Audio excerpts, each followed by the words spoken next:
Imagine a much different sequel to Spider-Man Far From Home.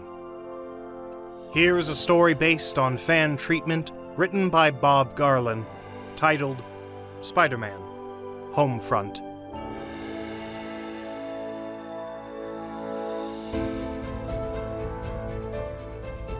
The world believes that Spider-Man brutally murdered Mysterio, also known as Quentin Beck. What the world doesn't know is that this is a complete lie, forged by Mysterio himself. Mysterio also revealed to the world the true identity of Spider-Man, Peter Parker, and that is not a lie.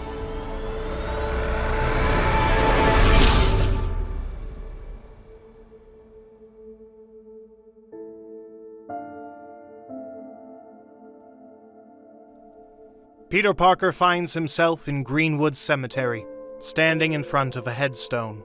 But this is not Peter Parker as we know him. Peter looks quite different. His hair dyed blonde, his clothes torn and dirty, his hood pulled up as he sits in front of a headstone, sobbing. He looks at the headstone, and through the tears says, "I'm sorry I failed you, but right now I could really use your help. I don't know what to do. Please, help me."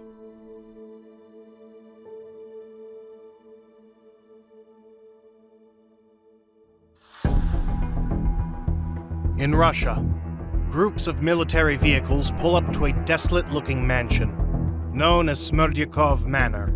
Two men exit, Sergei and Dmitry Smerdyakov. They enter and confront a bedridden old woman, Anna Smerdyakov. Sergei interrogates her to make her reveal her shame. She relents and reveals their real names, Craven Sergei Vanko and Dmitry Anatoly Vanko. Anna calls out to Dmitry, who insults her. She calls him a snake, and he removes his hood, revealing his disfigured white face, similar to that of Skrulls, a race of extraterrestrial shapeshifters. He begins choking her and says, "No, I'm a chameleon." The two brothers leave in their vehicles. Chameleon asks Craven, "What's next?" And Craven responds, "How do you get revenge on a dead man?" "How?" Chameleon asks, and Craven responds, "You attack his legacy." Craven then holds up a newspaper with the headline, "Is Spider-Man the new Iron Man?" Meanwhile, at Seagate Prison, an inmate is being released. His name is Justin Hammer. He walks out wearing a suit and bearing a brazen smile, walks towards a waiting limousine. A short time later at Oscorp, a multi-billion-dollar multinational corporation, Justin Hammer enters the office of Norman Osborn, the founder and CEO of Oscorp. Justin Hammer deduces that Norman Osborn is to thank for his early release. Osborn does indeed take credit, and reveals that once Hammer was imprisoned, he bought Hammer Industries' assets. Hammer is curious and leery at first, but then Norman offers him a tour, saying, "Let me show you what I've got for my money." During the tour, Norman shows Hammer a glider in different phases, various types of explosives, and finally a suit made of an armored cloth. Hammer asks what this is supposed to mean, and Norman says, "To stay clean. For the company, I've got to refrain from questionable connections. However, an ex-con who dabbles in the theatrical can gain numerous necessary connections." Norman sells Hammer by reassuring him that if he will, he'll have an empire he can control. Hammer is sold and asks, "Okay, what's the plan?"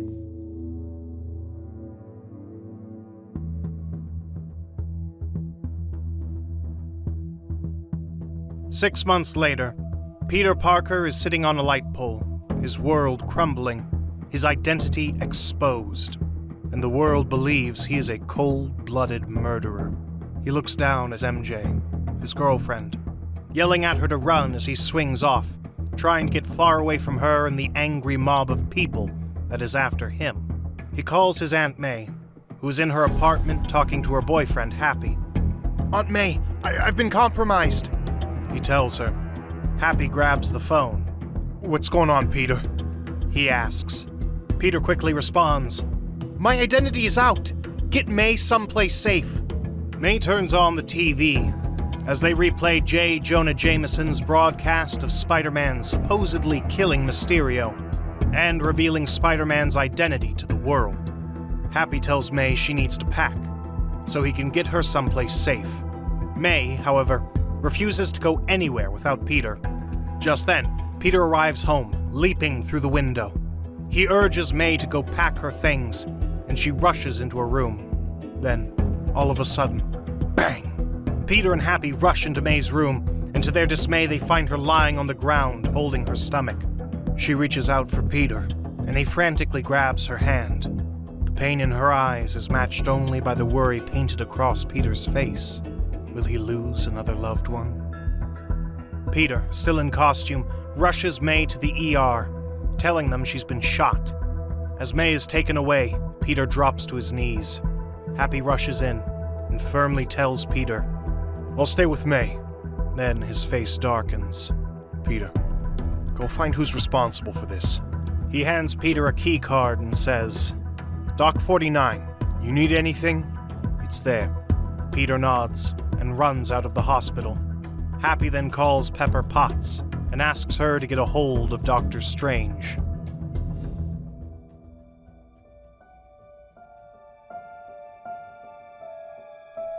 A short time later, Peter is changing into his regular clothes at the Doc 49 hideout.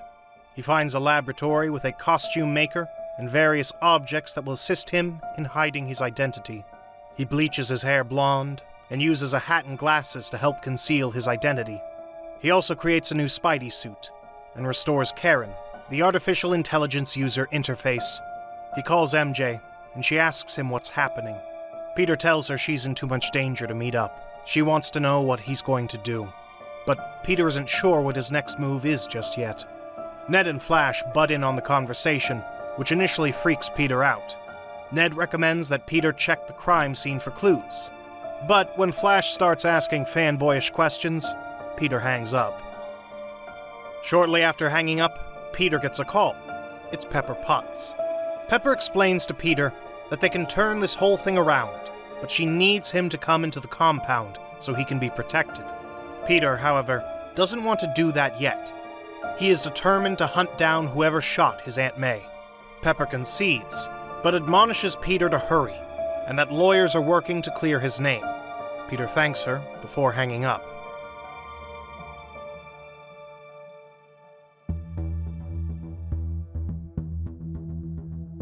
Following Ned's advice, Peter returns to the apartment. He examines the scene. He looks around and asks Karen to analyze the area. Karen brings up a holographic crime scene. Peter looks and investigates. He notices the angle.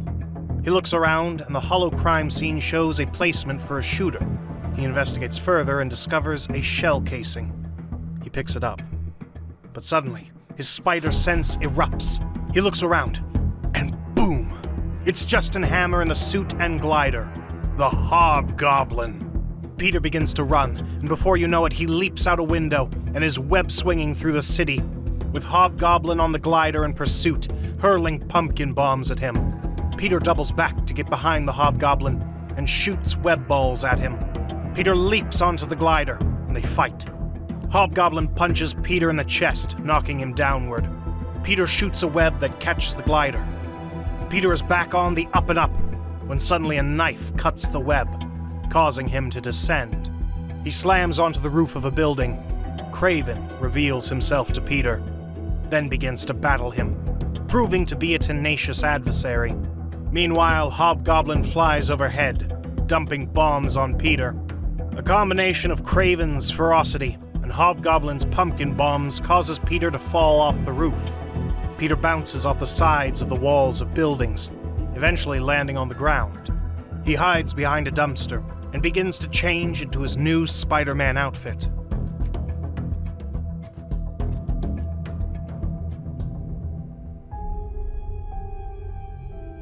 Meanwhile, on the rooftop, Craven retrieves Peter's cell phone. Hobgoblin lands next to him. It's time for the chameleon, Craven mutters.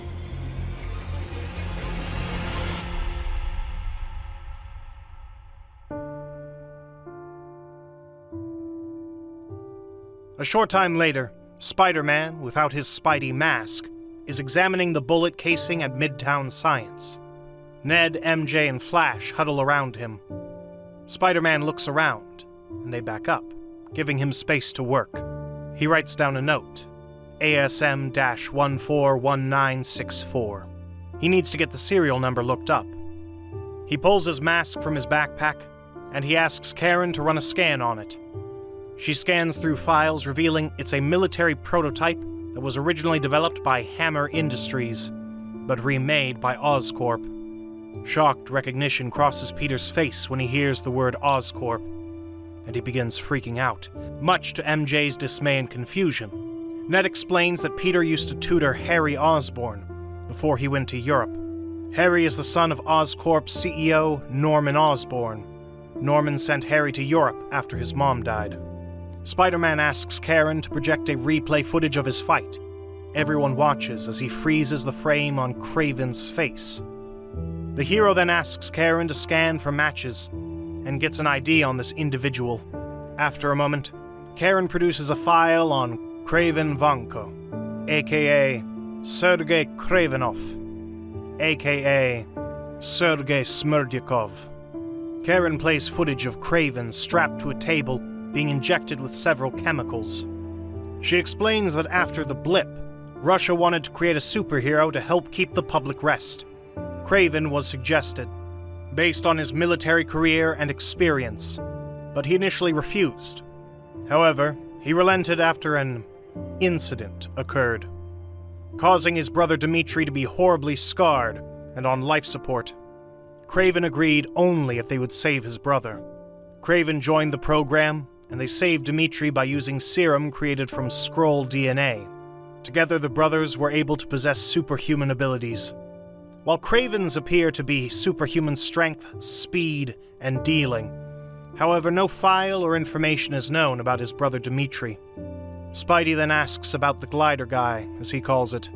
Karen is unable to locate any information on him, nor the equipment he was using. It's similar in design to Stark Tech, but is widely different in operation. Peter asks for a flash drive. Ned hands one over, and Spider-Man hooks his mask up to the flash drive and downloads the footage. Putting the mask back on, he asks Karen to record a message for Happy, asking him to investigate the available information. Peter hands Ned and Flash the drive, and asks them to get to Happy at Midtown Regional Hospital. After Flash and Ned leave, Peter takes a minute with MJ, explaining what happened to his aunt and how worried he is about her. MJ has an idea and insists she can help him.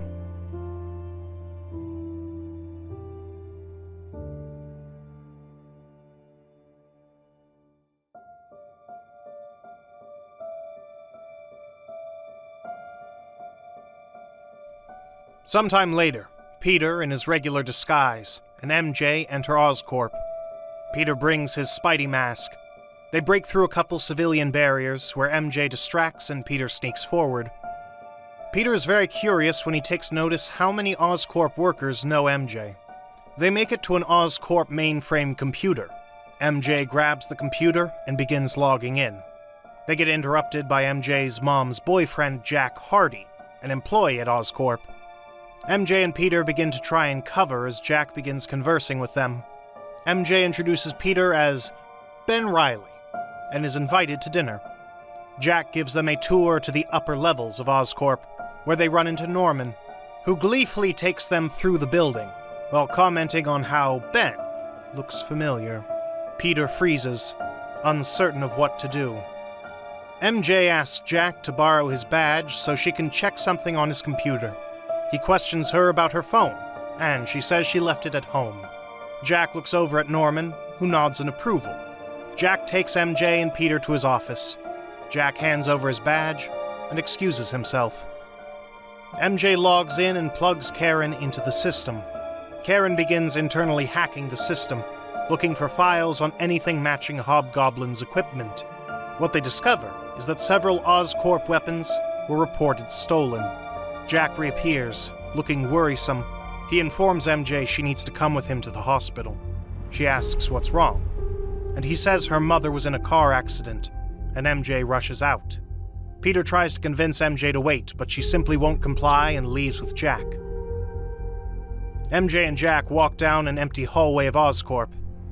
Everything seems normal, when suddenly Jack smiles as he grabs MJ, covering her scream with one hand, and with the other pulls out a device that shoots gas into her face. The gas seeps into her lungs and MJ passes out. Then Jack's skin alters. His height lowers, revealing himself to be the chameleon. He pulls a phone out, and speaking into it, he says, "We got her." A door behind him opens. It's Norman Osborn. Norman moves aside, and the chameleon carries MJ into the mysterious room.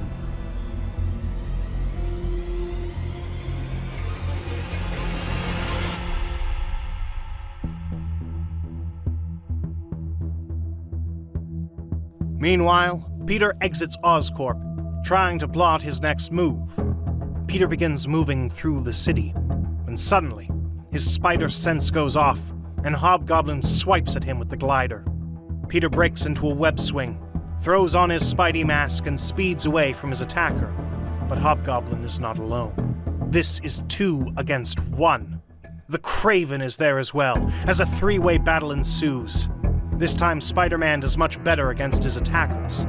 He ducks blows, shocks his attackers with his web shooters, and stands his ground. However, Craven gets the upper hand and begins pummeling Spider-Man. He rips off Spidey's mask and tears it in half. Hobgoblin knocks into the hero with his glider. Spider-Man shoots a web to yank Hobgoblin off the glider, but instead the glider pulls the now unmasked hero upward. Craven then assembles a sniper rifle as Spidey swings wildly off the glider, holding on for dear life. As Hobgoblin increases his altitude, Craven takes a shot.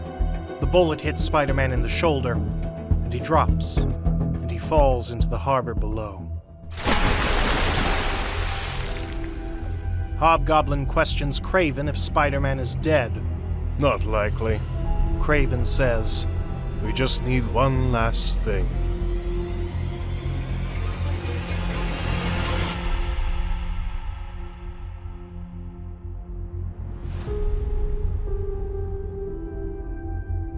Meanwhile, MJ wakes up in a dark room, strapped to a metal chair. She cries out for help. She calls out for her mom, her dad, and finally, Peter. A voice laughs in the dark. "None of them can help you," the chuckling voice declares. The chair she's in forces her into a recline. She struggles against it. "This won't take long. Trust me," the voice reassures. MJ continues to struggle. 2 tiny robotic straps wrap around her head and force her to look up. Restraints latch over each of her arms. They inject her with something. Craven appears and says, "You can thank Spider-Man for this." A screen pops up before her, streaming images of Spider-Man and Peter Parker. Suddenly, electrodes from the head restraint shock her, and the injections go through her, changing her. Her eyes turn green, her hair changes to white. Her body convulses as the serum floods her veins. She screams, begging for help. Images of Spider-Man and Peter move more rapidly as she continues to scream.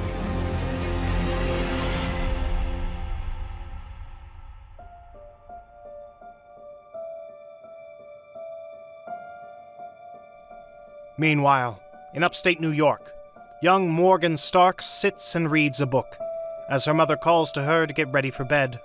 She says, "In a minute," and continues to read her book when someone else calls her name.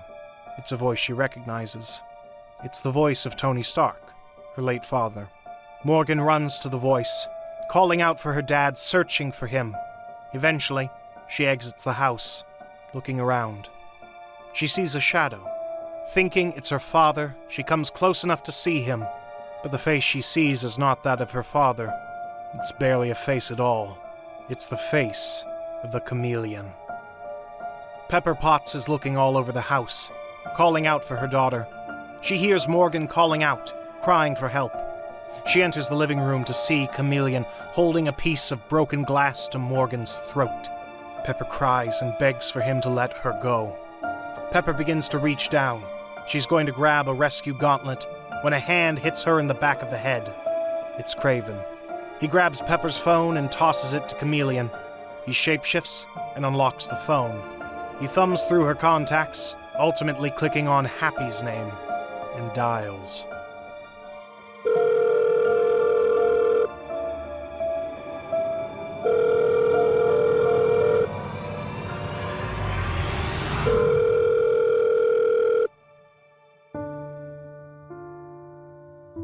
Meanwhile, Peter floats in the harbor.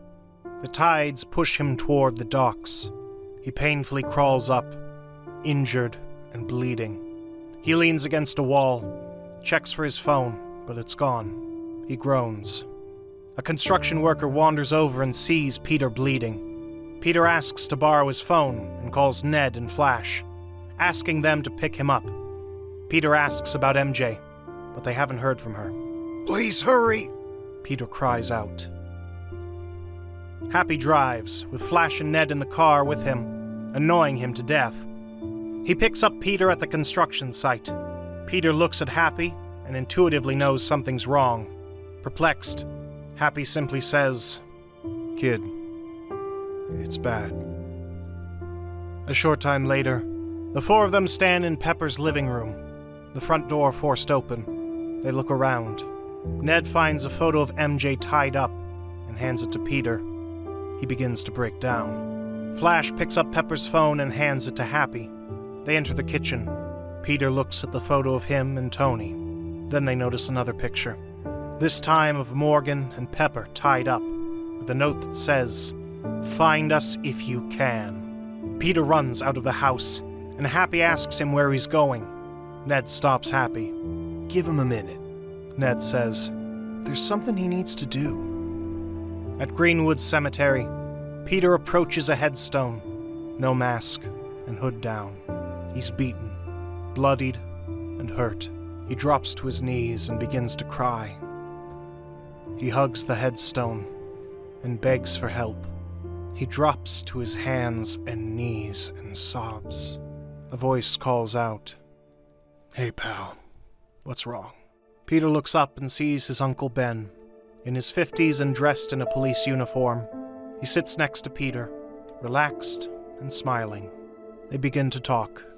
Their conversation is short, yet it's one of the most meaningful conversations Peter will ever encounter. Peter is remorseful about all that's happened, his identity being exposed, Aunt May getting shot, MJ, Pepper, and Morgan's predicament. It's more than he can bear. He feels irresponsible. Uncle Ben comforts him, telling him that responsibility is much more than just making the right choices. Sometimes responsibility is fixing things, making amends, and other times it's living with them. Peter, however, still doesn't know what to do. Uncle Ben insists that he is confident that Peter will do the right thing, the responsible thing. Peter stares at the headstone and reads the epitaph. With great power comes great responsibility. In that moment, Peter realizes what he must do. He thanks his Uncle Ben and begins to leave. Peter looks up and sees Flash, Ned, and Happy standing there in the cemetery. Peter smiles and walks over to them. Peter asks Happy if he has Edith, the artificial tactical intelligence system created by the late Tony Stark. Happy nods. He needs their help. But first, Peter needs a ride. Happy jokes. "You ran from upstate New York to a cemetery and you need a ride for 6 blocks?"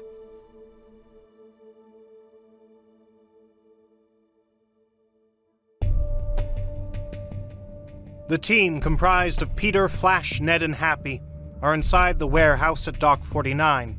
Peter makes a new suit, which Flash excitedly helps him create. It's a black suit with a white spider wrapped around the chest and back. All white lenses and 2 sets of web shooters, tactically on the back. and standard web shooters on the wrists. Ned and Happy help plug Edith into a Stark computer system. Then they can hack Stark's security camera system to observe Pepper and Morgan being taken from their home. They're able to get a license plate number from the vehicle they're forced into and track its location. Soon, they have an address. They know where they are.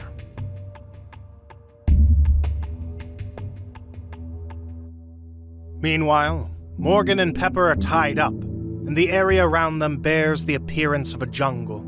They hear a crazed cackle and the screech of Hobgoblin's jet. Pepper looks at Hobgoblin as he lowers on his glider.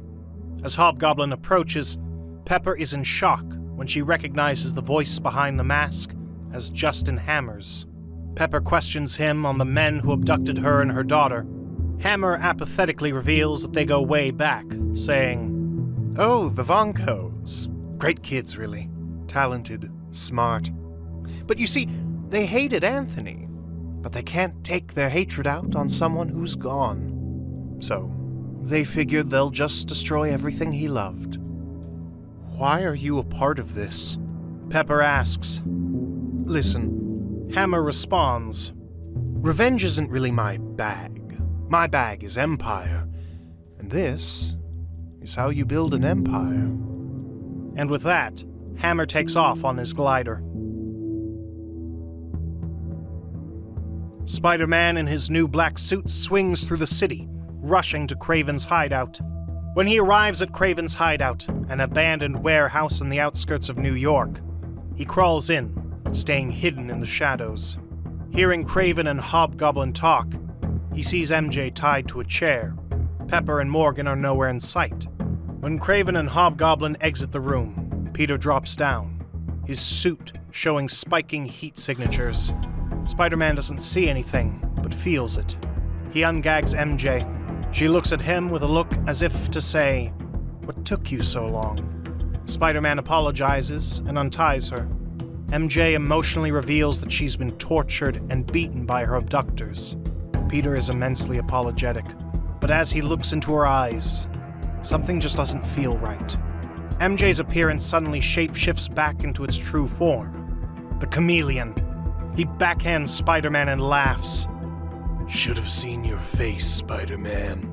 The area around them begins to change to its real state. The building is actually on fire. Chameleon continues. Hobgoblin, he really knew his stuff. Taking in Mysterio's crew, using their assets. "Where are they?" Peter asks. "Where's MJ?" Chameleon laughs in response. Behind you. Peter turns around, and wham! A punch sends him to the floor. He looks up to see MJ, but not MJ as he knows her. MJ now has white hair, green eyes, and is wearing a black leather suit with trimmed white fur around the collar, boots, gloves, and goggles, connected to a half helmet forming cat-like ears. Peter is horrified and asks, "What did they do to you?" In Russian, MJ responds, "I'm the Black Cat." A wire wraps around Spider-Man's neck, pulling him out of the burning warehouse, and the hero struggles. Looking upward, he sees Hobgoblin swinging him around from the glider. Spider-Man shoots webs to knock Hobgoblin off, rips off the wire, and falls into another warehouse, a virtual jungle. He's attacked by Kraven and Black Cat. Soon they have the wall crawler on the ropes, nearly beaten. Chameleon then enters the virtual jungle and begins to speak. I've spent my life being treated like dirt, being relegated to inferiority. I learned it was because of my father, because no one accepted his genius. Your so-called father killed him. Now, I kill the prodigal son. Death by the prodigal daughter. Kraven, Hobgoblin, Chameleon, Black Cat all take shots at Peter, knocking him down until he can barely breathe. Black Cat gets on top of him and begins strangling him. Peter tries to fight her off, but all his efforts are useless. He's too weak. He pleads with her. Kraven kneels next to Peter and says, "It took time. It took pain." She won't listen to you. She's perfect child now. Just as strong as me. Suddenly, there is a loud bang. Chameleon shoots Craven in the back. Craven backs away. Through the pain and confusion, he asks, What are you doing, brother? Chameleon explains, You've spent years chasing Father's ghost.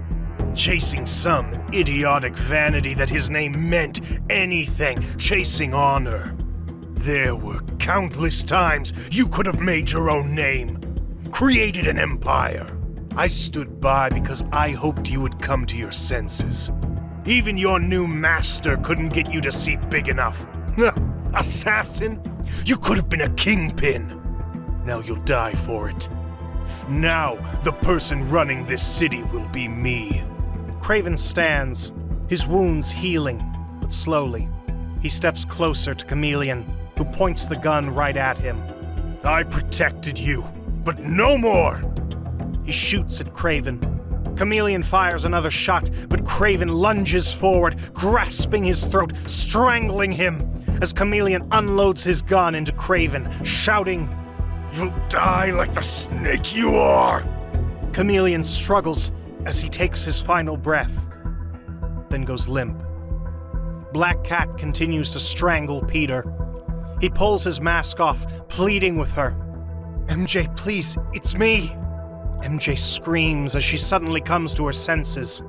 Craven questions what she's doing, and she spins around, tackling him.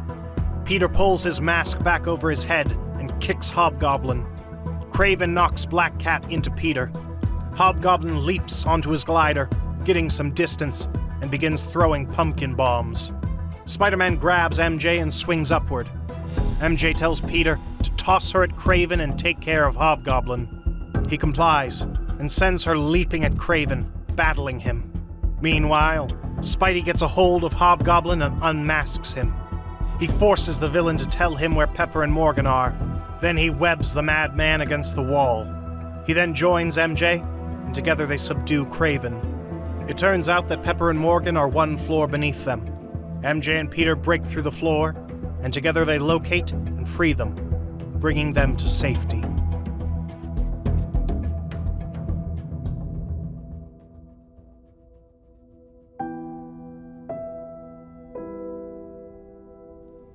Pepper, Morgan, Peter, and MJ stand on the roof of the building. Hammer is webbed up and Craven is laid out. Pepper reassures Peter that he can take refuge at Avengers Compound, while lawyers work to clear his name against the false claims made by Mysterio. Now, that will be even easier because MJ retrieved the original footage of the Tower Bridge battle from Justin Hammer and hands it to Pepper. Peter wants MJ to accompany him at Avengers Compound, and Pepper allows it. However, when they turn to MJ, she has mysteriously vanished. Peter is confused and crushed, but Pepper comforts him and encourages him to join her at the compound. Left with the bewilderment of MJ's disappearance, Peter retreats to the compound with Pepper.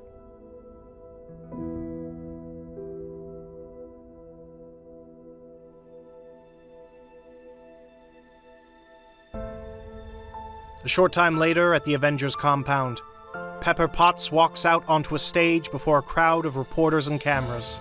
Many around the globe are watching the broadcast, including the infamous J. Jonah Jameson of the Daily Bugle. Pepper states that she's there to announce the newest Avenger. But first she plays the undoctored footage of Mysterio at Tower Bridge. The footage shows what truly happened that day. It shows the brutality and deception of Quentin Beck, exonerating Spider-Man of any wrongdoing. Pepper then proudly announces the newest member of the Avengers, Spider-Man, who enters the stage. Both May and Happy, holding hands, stand next to him. Spider-Man approaches the podium and pulls off his mask, declaring to the crowd, "My name is Peter Parker, and, well, I've been Spider-Man since I was 15 years old."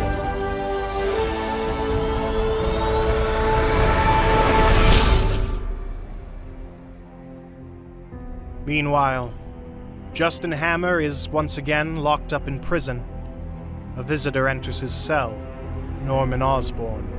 You found an undeniable talent for screwing up, Mr. Hammer. Osborn says as he stands in the shadows of the dark cell. Hammer pleads, claiming it's not his fault. Osborn exclaims, In some ways, I guess. Doesn't matter now. The world still knows he's Spider-Man. They know he's an Avenger. Oh, I got what I needed. Hammer asks, What's next? Well, Mr. Hammer, Osborn coldly responds, Your services are no longer needed. A moment passes, then Hammer says, I know a lot. I know how to shut up. Osborn agrees, explaining, Well, even if that were true, that flu shot when you came in should be in your system now. Consider it a severance. What about the Russian? Hammer asks. I still got some plans.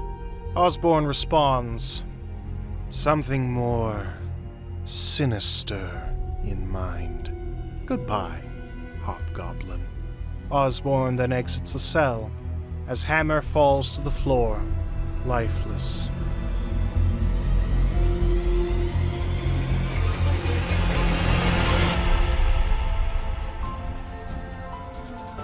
We hope you have enjoyed this reading of Spider-Man Homefront, based on a fan treatment by Bob Garlen, narrated by J.B. Webb.